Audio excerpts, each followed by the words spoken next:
So imagine this. You're just a regular villager, living your quiet life in a small Kenyan town, minding your own business.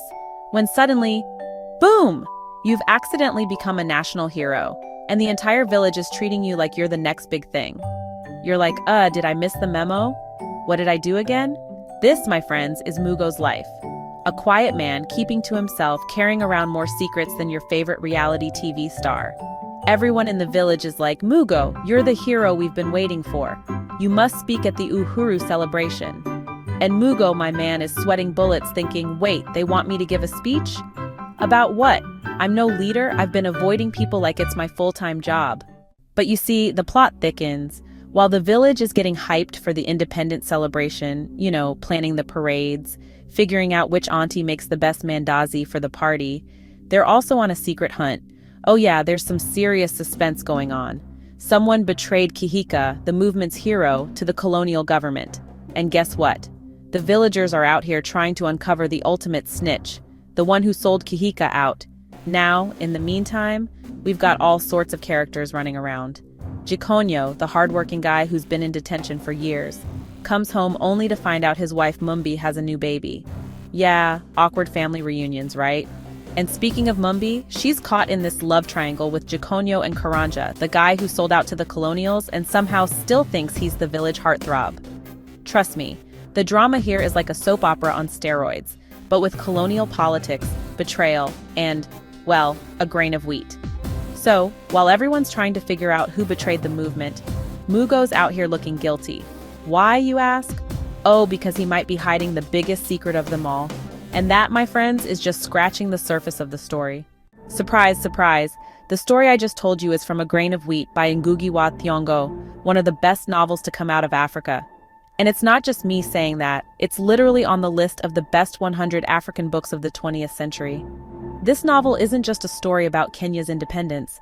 It's a deep, thought-provoking tale filled with love, betrayal, sacrifice, and the heavy price of freedom. So let's talk about what's really going on here. The novel is set during the final days leading up to Kenya's independence in December 1963. Uhuru, which means freedom, is just around the corner, and the villagers of Tabai are getting ready to celebrate. But instead of pure joy, there's a sense of unease. Why? Because behind all the dancing and parades, there's the memory of the Mau Mau rebellion and the lives that were lost and betrayed in the fight for freedom. At the heart of it all is Mugo, this quiet, introverted guy who just wants to be left alone.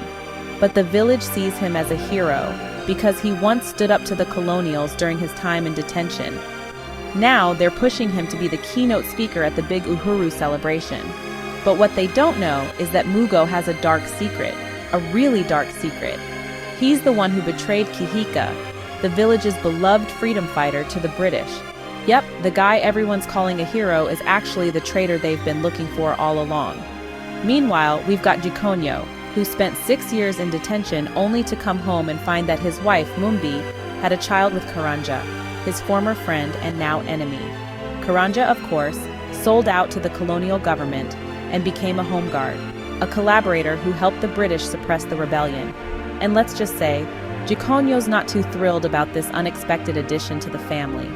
The story jumps back and forth in time, revealing how everyone, even the so-called heroes of the village, have had moments of weakness, betrayal, and compromise. It's not just about who fought for independence, but about the complicated, messy reality of what happens after the fight is over. So why is such a big deal? Well, for starters, Ngugi wa Thiongo is a literary genius. This novel isn't just about independence, it's about the human condition. Ngugi shows us that the line between hero and traitor is often blurred, and that sometimes the people we look up to are just as flawed as the rest of us.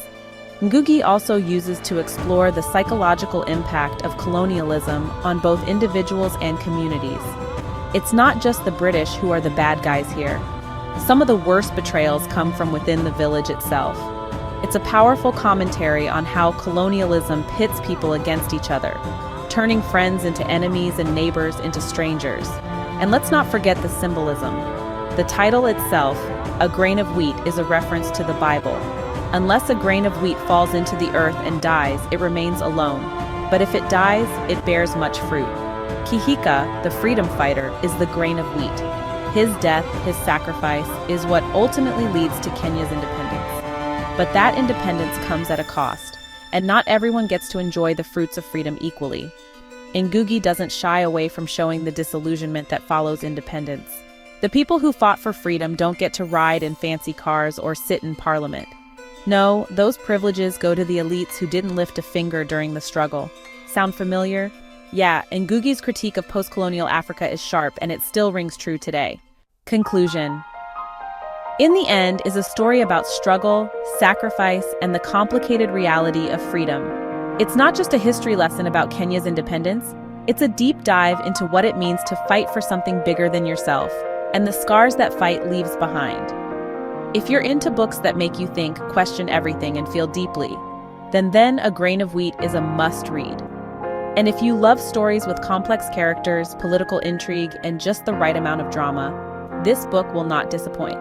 So pick up a copy, dive into this masterpiece, and let's chat about it in the comments. And hey, don't forget to like, subscribe, and hit that notification bell so you never miss out on more book breakdowns.